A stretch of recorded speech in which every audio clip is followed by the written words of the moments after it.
Halo teman-teman, ini sudah hari ke-34 dari hari 90 ya, dari kita mengawal dan menganalisa dan melihat terus mengawasi bagaimana kinerja dari Pak Purbaya ya. Kemarin gua libur hari Sabtu ya, jadi mungkin kedepannya gua Sabtu Minggu libur aja deh ya, jadi cukup fokus ke hari kerja aja. Oke, jadi ada di tengah-tengah liburan kita justru rame nih mengenai Purbaya ya teman-teman ya. Justru banyak keramaian mengenai Purbaya bahkan di hari-hari libur, di hari Sabtu Minggu, dan justru ramai juga ya kalau gua cek-cek beritanya ya.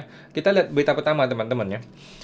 Menko Purbaya membongkar kelemahan Cortex, data gampang dibobol. Oke, Menteri Keuangan Purbaya menegaskan bahwa proses perbaikan Cortex ditargetkan rampung pada akhir Oktober 2025. Sekarang udah pertengahan Oktober nih ya. Apa bisa rampung? Gue sih nggak percaya dan nggak mungkin teman-teman ya, tidak mungkin bisa rampung di akhir Oktober. Kenapa? Karena sistem itu ada miliaran coding, ada miliaran modul coding yang perlu diperbaiki. Nggak bisa 1 bulan, nggak bisa ya.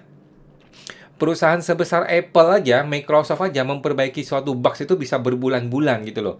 Cortex mau dibenerin 1 bulan itu omong kosong.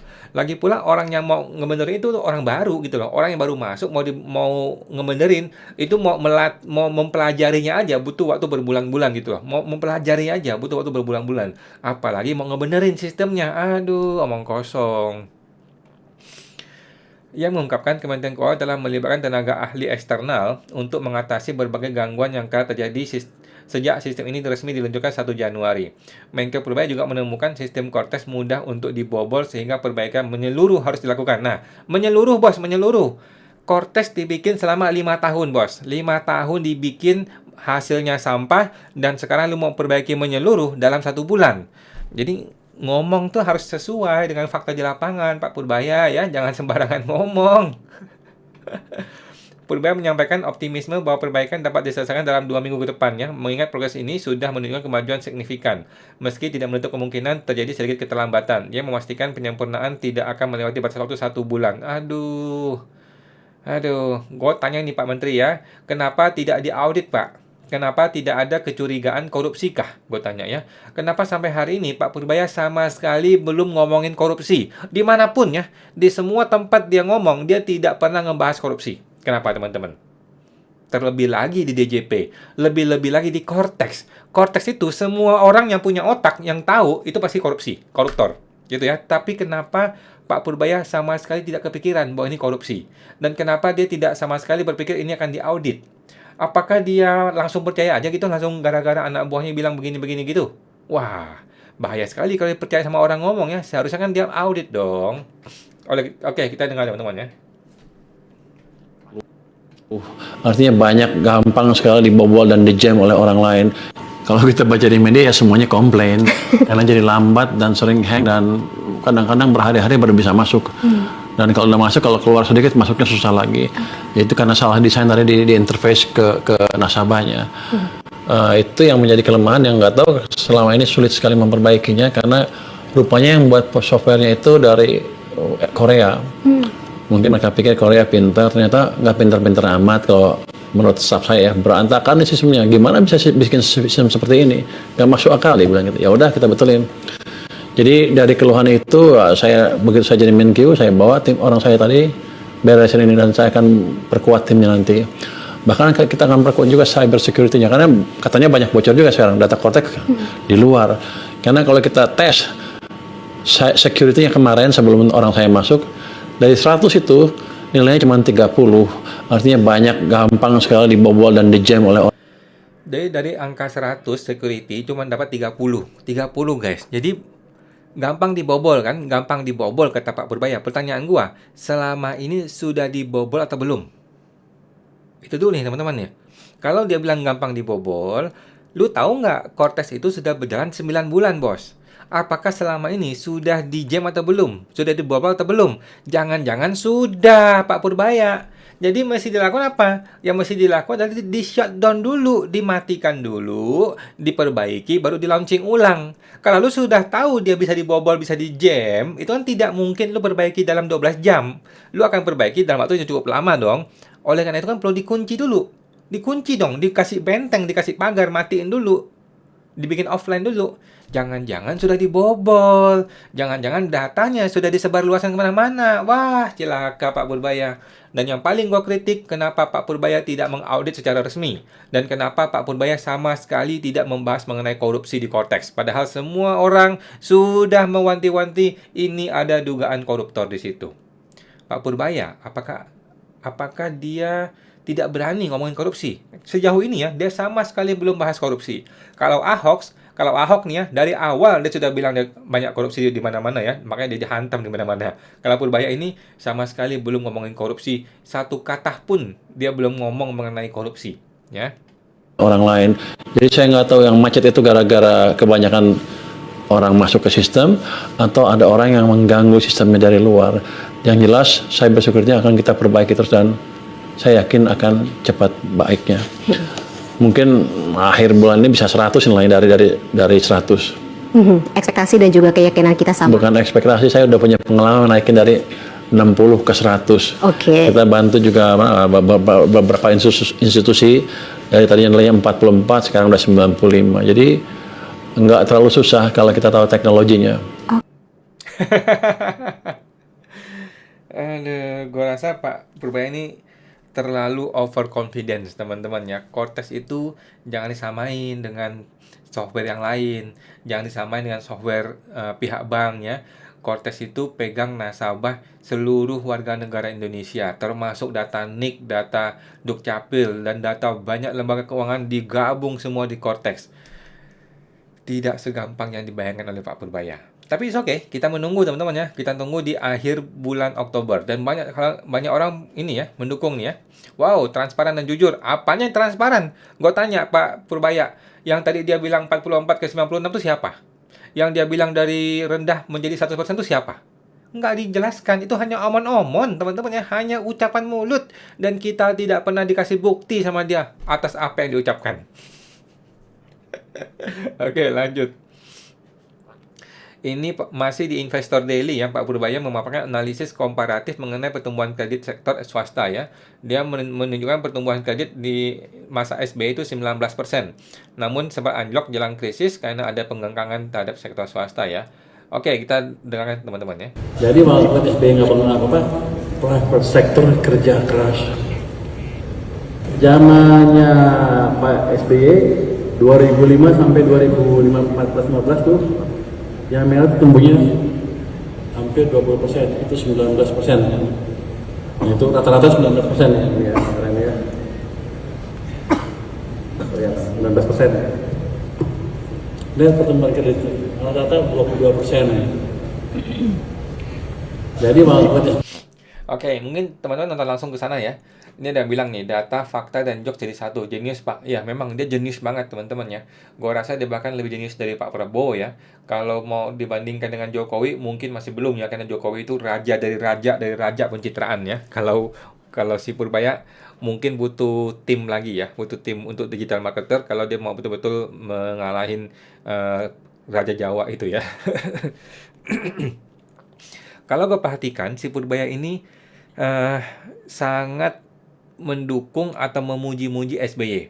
Tetapi gue tidak ingat dia pernah memuji Jokowi ya. Bahkan sekarang dia sudah terang-terangan berani melawan Jokowi. Itu program Jakarta Cepat itu, kereta cepat Jakarta-Bandung itu mau dihantam sama dia kan. Nggak mau pakai jalur APBN, apalagi dan antara ya. Jadi dia berani melawan si Jokowi. Gue rasa bentar lagi IKN akan di stop sama dia ya. Kalau IKN di stop, kereta cepat di stop ya Jokowi tinggal masuk penjara ya. Nah, tetapi dia sangat mendukung era SBY. Kalau kita lihat memang ya teman-teman yang pengusaha mungkin sudah paham ya, di zamannya SBY itu private sector sangat maju. Ya kapitalis murni lah ceritanya gitu ya. Nggak bagus juga.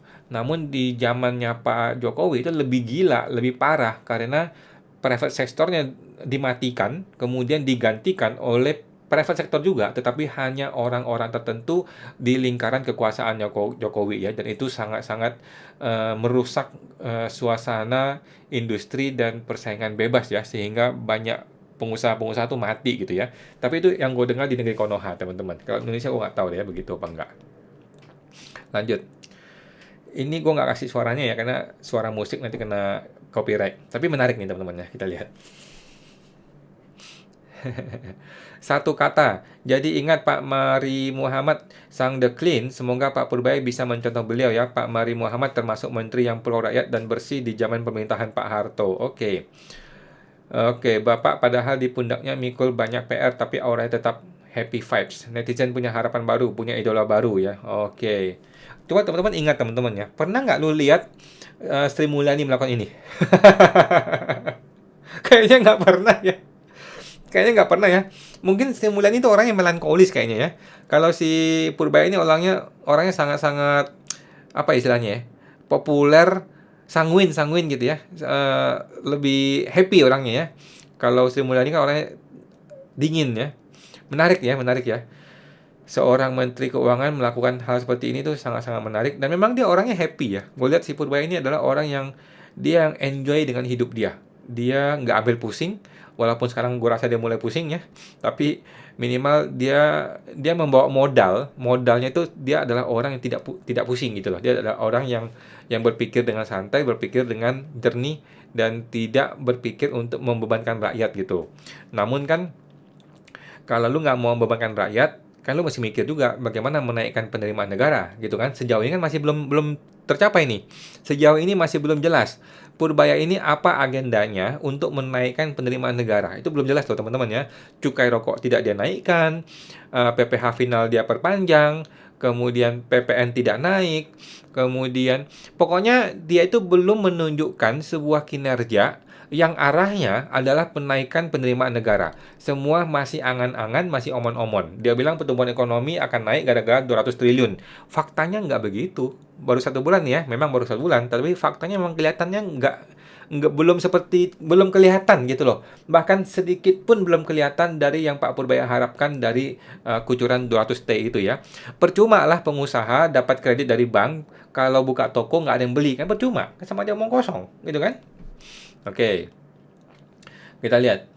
Ini dari Pak Vincent Lianto ya. Pak Vincent teman kita nih, dia sudah mulai sangat-sangat kritis sekarang ya terhadap DJP ya. Bapak Ibu yang ada di DJP, semoga selalu sehat dan senantiasa diberikan hikmah berlimpah untuk mengerti kondisi rakyat ya. Mereka wajib baca nggak sih katanya. Oke, kita lihat. DJP harus berhenti menormalisasi target pajak sebagai alasan mereka hidup. Ini tuh kena banget teman-teman ya, to the point banget, kena banget, menusuk langsung, dan memang ini real yang terjadi di lapangan. Petugas pajak itu diberikan beban oleh negara, oleh pemerintah pusat, oleh DJP, kantor pusat, untuk mencapai target pajak, dan pajak. Kinerja mereka dinilai dari uang yang dia dapatkan dengan alasan apapun, dengan cara apapun, termasuk dengan cara memeras, mengintimidasi, mengancam, dan sebagainya. Termasuk cara itu dilegalkan oleh kantor pusat. Pokoknya KPI-nya itu didapatkan dengan cara uang. KPI-nya dihitung atau diukur dengan uang, bukan dengan yang lain.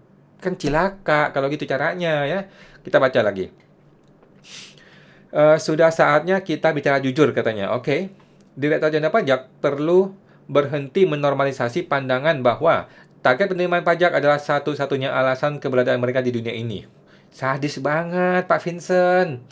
Masih terlalu sering kita dengar cerita, bahkan alami sendiri ya, bagaimana kantor pajak begitu agresif mengejar pajak bukan menegakkan keadilan. Betul ya.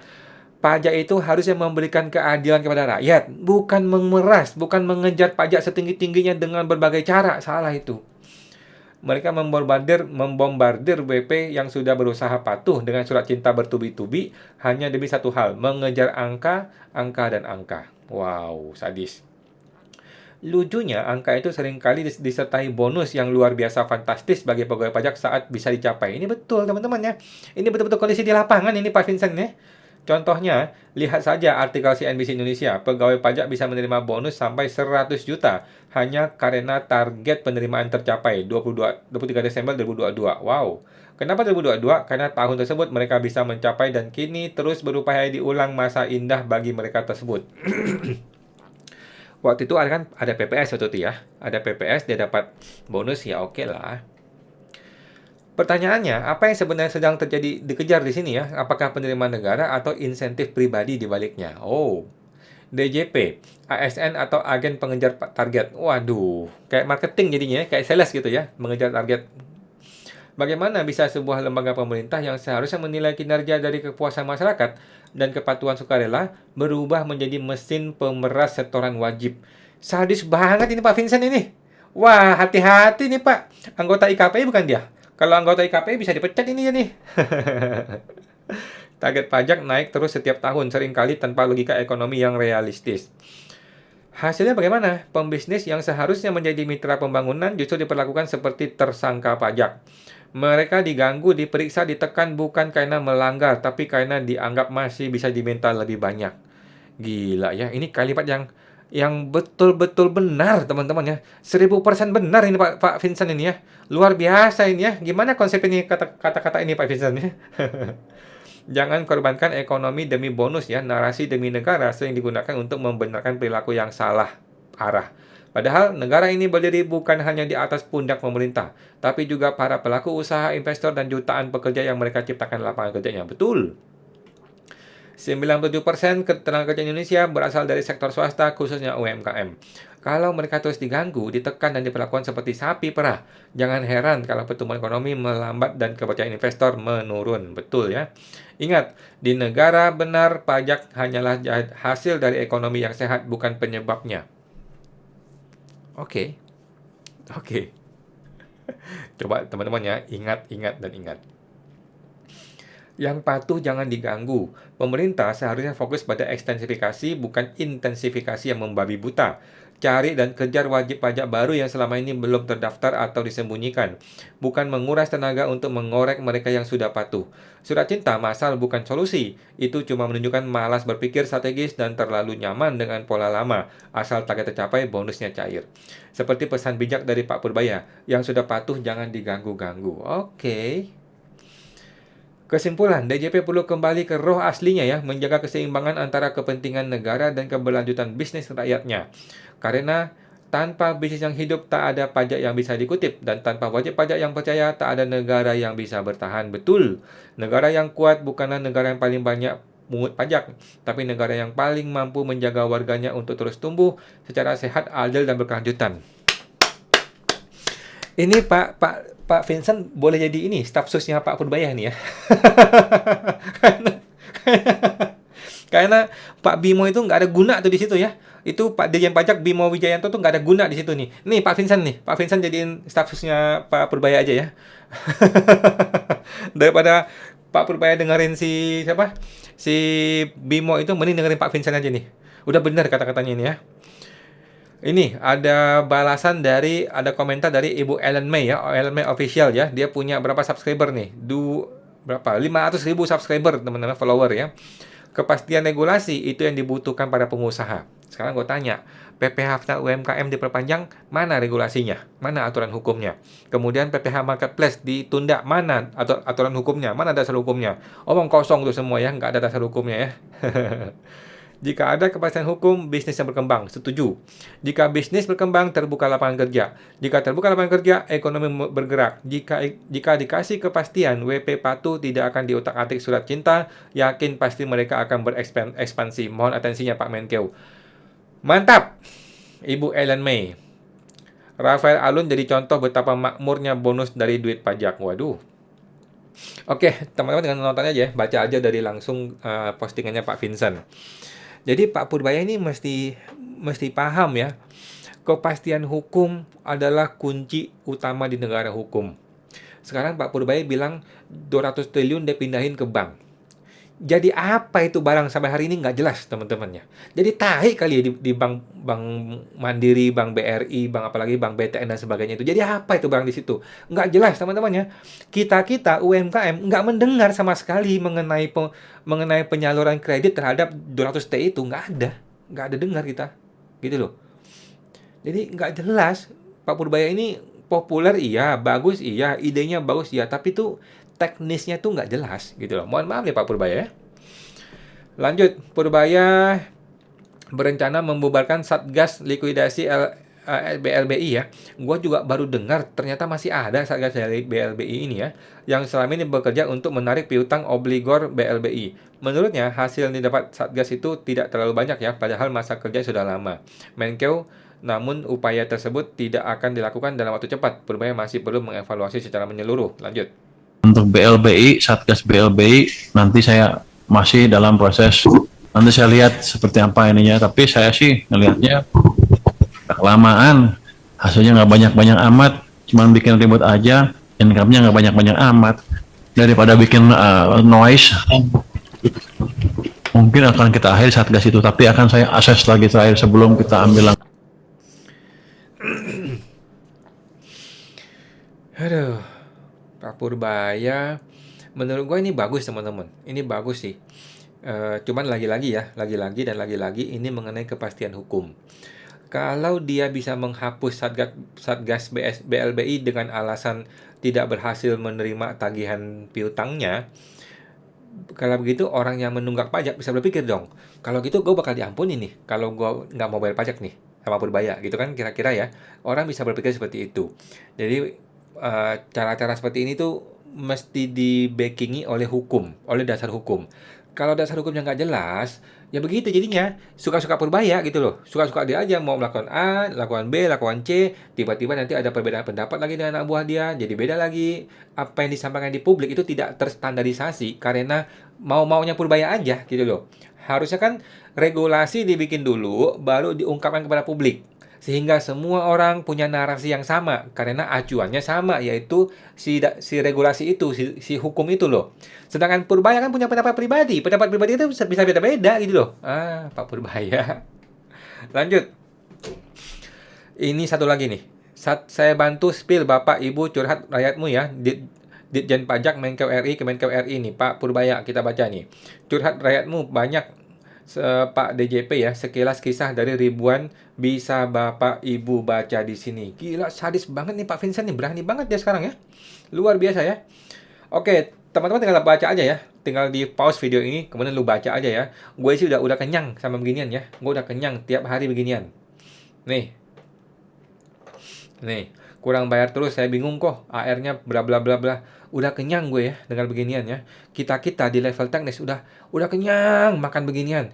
Orang nangis-nangis, orang marah-marah, orang bingung, ditembak pajak miliaran, nggak jelas dasar hukumnya, nggak jelas dari mana hitung-hitungannya. Pokoknya diperas dan diperas. Udah kenyang sih gue yang beginian. Nih, ada lagi nih. Aduh, kita lihat komentar orang. Satu lagi, pengusaha yang PKP diwajibkan buka faktur pajak. Pelanggan lari ke toko lain yang nggak pernah kesentuh pajak. Nah ini, jadi Purbaya ini kasih solusi apa ya? Orang beli di toko PKP, kalau dimintain KTP atau MPP, orang kabur, orang nggak mau bayar, orang nggak mau belanja lagi, pindah. Pak Purbaya kasih solusi apa? Nggak jelas kan? Selama ini kan pokoknya kalau lu nggak comply, lu kena masalah, kan gitu. Padahal kan orang pajak tuh nggak pernah bertanya kepada pengusaha, lu nggak comply gara-gara apa gitu loh.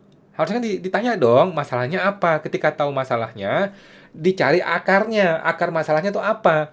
Orang tuh nggak comply, bukan karena dia jahat, bukan karena dia nggak mau comply. Karena ada akar masalahnya. Sekarang kalau dia jualan barang, orang tidak mau kasih KTP, gimana dia mau buka faktur? Gitu loh. Sedangkan kalau dia paksa, kalau nggak ada KTP nggak mau jual, ya udah orang kabur ke toko lain. Nah, solusinya apa Pak Purbaya? Aduh, teman-teman silakan deh ditonton aja teman-teman ya, dibaca aja semuanya teman-teman ya. Sama, saya mengalami juga ya. Sudah banyak sekali teman-teman. Nah ini gue sendiri nih. Ya. Ada klien gue yang sudah mengeluh, dia bahkan bisnisnya mau ditutup, kemudian nggak ada pengunjung katanya ya, dan sebagainya ya. Gimana nih Pak Purbaya ini? Katanya mau ekonomi 6%, 7%, 8%. 8% nenek kau ya, mana bisa 8% kalau di lapangan semuanya masih teriak kok, di lapangan semua masih bermasalah. Oke. Ini ada orang komentar teman-teman yang tinggal baca aja teman-teman ya. Pegawai pajak kalau WP belum bangkrut karena pajak mereka nggak dapat bonus dong. Waduh. Pegawai Fakjak mana mau mengerti, taunya target peras sampai menjeret. Waduh. Usaha makin sulit, sepi, banyak WP yang kocar-kacir. Aduh, kasihan banget. Lanjut, ini apa nih? Oh, CNBC. Pantauan CNBC, toko-toko tas ini berada di Jalan Tajur. Tajur itu di mana ya? Di Bogor ya? Hingga 2025 kali. Oh, 2015 ya. Di Jalan Tajur ini berdiri sekitar 40 toko tas dengan skala bisnis menengah sampai besar. Kemudian berkurang jadi 20 dan kini hanya tinggal 10 yang masih bertahan. Jalan Tajur Bogor juga dulunya rawan titik macet, terutama di akhir pekan karena banyaknya angkot yang ngetem. Oke. Banyak wisatawan lokal, terutama Jakarta dan daerah sekitar Bogor yang mengunjungi kota Bogor bahkan hanya untuk berburu tas bikinan lokal Tajur. Kini kondisi berbanding terbalik menjadi sunyi, sepi, dan tak ada lagi kemacetan. Waduh, kasihan banget. Ini ada musik ya, jadi gue nggak buka audionya teman-teman. Gila, gila. Jadi Purbaya ini udah bagus ya teman-teman menurut gua. Dia berusaha untuk meningkatkan ekonomi, namun terus terang sampai sekarang belum kelihatan kinerjanya ya. Dan upaya Purbaya mengirimkan 200T itu betul-betul belum terasa di level teknis. Di level di lapangan betul-betul belum terasa. Apakah masyarakat menjadi naik daya belinya? Belum terasa.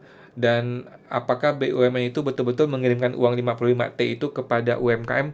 Belum kelihatan ya. Dan gua rasa tidak semudah yang dikatakan oleh para direksi-direksinya Bank Mandiri dan kawan-kawan itu ya. Aduh.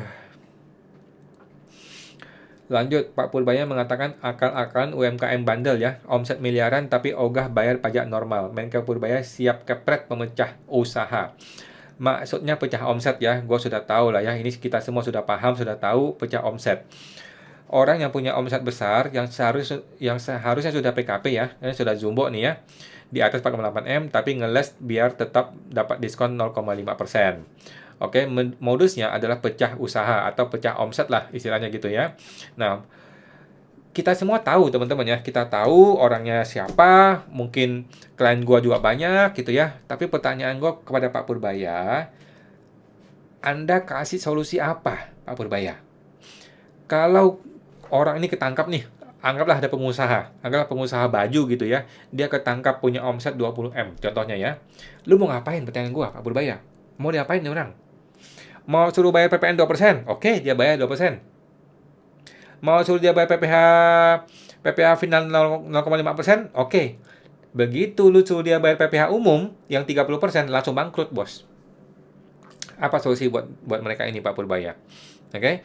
Kalaupun lu berhasil memeras dia sampai beres nih ya, sampai beres 5 tahun mundur. Pertanyaan gua, ke depannya bagaimana?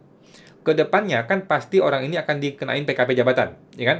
Pertanyaan gua, PKP jabatannya itu bagaimana Anda bisa hidup? Bangkrut ya, bangkrut. Jadi buat apa lu menjadi orang yang benar, jadi pahlawan, mengejar mereka yang pemecah omset ini, kemudian lu tangkap, lu suruh bayar PPH, PPN, bayar akhirnya bangkrut. Buat apa? Ngapain gitu? Ngapain lu menegakkan keadilan tapi bikin orang mati? Kan orang bodoh namanya. Nah, jadi Pak Purbaya ini mesti mikir solusinya apa? Kalau lu bisa kasih solusi yang tepat, gua jamin Pak Purbaya, semua orang mau. Semua orang yang punya usaha besar itu mau patuh gitu loh. Contohnya apa? Contohnya PPN-nya final, PPH-nya final. Selesai. Mau kok mereka, mau gue yakin. Nah, gimana Pak Purbaya? Main kayu demi setoran pajak, bos DJP siap menpenjarakan 200 penggemplang pajak ya. Oke, Pak Bimo. Dia mengatakan tidak akan ragu menghadapi 200 penunggang pajak bandel yang telah berstatus inkrah. Mereka siap melayangkan gugatan secara hukum yang berisiko penjara bagi penggemplang pajak itu. Aduh, Pak Bimo ini kayak orang bodoh ya. Pertanyaan gua, gugatan hukum apa ini mau lu ajukan? Gugatan apa diajukan? Nggak ada ceritanya negara menggugat warga negara itu tidak ada. Ya, apa yang nggak ada? Kemudian lu mau bikin penjara. Lah, ini kasus perdata, bukan kasus pidana. Kenapa bisa penjara, Pak Bimo? Jadi ini Pak Bimo dan Pak Purbaya sama-sama menebar ketakutan, menebar ancaman, menebar intimidasi. Lu kira para pengusaha-pengusaha 60 triliun itu bodoh-bodoh semua? Mereka itu orang gede, orang hebat, orang kaya. Nggak akan kemakan sama ancaman lu. Yang kemakan sama ancaman Pak Bimo adalah orang-orang kayak kita-kita, kayak gue ini, orang-orang di level menengah ke bawah, yang duitnya tanggung, tahu ada masalah, dan takut di penjara. Itu yang kemakan. Tetapi ingat, menebar ketakutan bukan solusi yang terbaik di negara demokrasi. Mohon maaf ya, bukan solusi terbaik karena ketakutan tidak akan membuat orang jadi patuh pada pajak. Tetapi kepastian hukumlah yang akan membuat orang patuh pada pajak. Kami tidak segan-segan untuk menaikkan kerana penegakan hukum apabila memang tidak bisa kooperatif sesuai dengan keputusan sudah inkrah. Penegakan hukum kayak apa, Pak? Nggak jelas nih Pak Bimo. Para penunggak pajak saat ini ditangani langsung oleh tim DJP di tingkat pusat. Ya, gua begitu dengar tingkat pusat udah geleng-geleng teman-teman ya. Justru di kantor pusat lu brengsek tuh. Yang paling brengsek di kantor pusat. Yang paling banyak koruptor di kantor pusat, bangsat.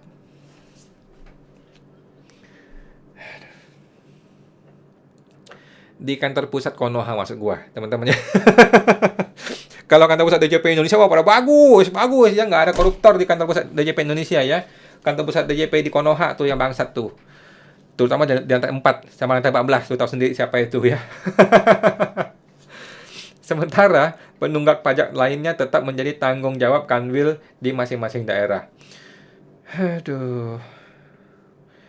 Aduh, Pak Bimo, kayak orang bodoh ya. Kayak pura-pura nggak tahu deh. Justru para penjahatnya, para anjing-anjingnya itu ada di kantor pusat. Mereka itu yang paling tukang meras orang, yang tukang ancam, tukang koruptor. Aduh, tapi di kantor pusat Konoha teman-teman ya, bukan kantor pusat DJP Indonesia, bukan. Dia bilang, DJP tengah melakukan langkah penagihan aktif agar para penunggak pajak menunjukkan komitmen dalam melunasi kewajiban perpajakan mereka. Jadi seharusnya Pak Bimo ya, buka datanya terang benderang, buka. Kan ini sudah inkrah nih. Kalau ini sudah inkrah, berarti kan sudah melewati proses-proses di pengadilan pajak. Semua yang melalui proses di pengadilan pajak itu harus dibuka dan terbuka untuk umum. Coba dibongkar Pak, dibuka. Kita mau lihat apakah betul ketika pemeriksaannya benar apa nggak benar. Itu dulu kita mesti cek. Jangan-jangan ketika di pemeriksaannya pada salah semua sehingga mereka nggak mau bayar pajaknya. Jangan-jangan begitu Pak. Coba dicek. Otoritas pajak juga memberikan kesempatan bagi WP untuk mengajukan rencana restrukturisasi utang, namun tetap harus disertai dengan jaminan yang memadai. Dalam proses tersebut, DJP dapat melakukan penyitaan aset dan pemblokiran rekening. Mafia kelas kakap seperti itu sudah mengamankan semua rekening dia, tidak akan bisa lu blokir, ya. Semua aset dia sudah diamankan, tidak akan bisa lu sita, ya. Itu orang pintar semua, pengacara hebat, selevel Hotman Paris itu orang-orang itu. Mana bisa lu sita, mana bisa lu blokir. Kalau orang-orang kayak kita-kita, kayak gue di tengah-tengah ini, level menengah ke bawah, itu bisa. Tinggal disita, diancam, habis asetnya. Ya. Apabila wajib pajak tetap tidak kooperatif, maka langkah lanjutan berupa pencekalan hingga tindakan hukum seperti gizeling atau paksa badan dapat diterapkan. Omong kosong, lu mau gizeling orang kaya. Omong kosong. Aset yang telah disita akan dilelang apabila dalam jangka waktu tertentu kewajiban pajak tidak juga diselesaikan. Aduh, Pak Bimo ini. Yang paling benar tuh gini, yang paling benar Pak Bimo ya, buka datanya, bongkar datanya, kita sama-sama analisa, kita sama-sama lihat. Ketika lu pemeriksaan, sudah benar atau belum benar?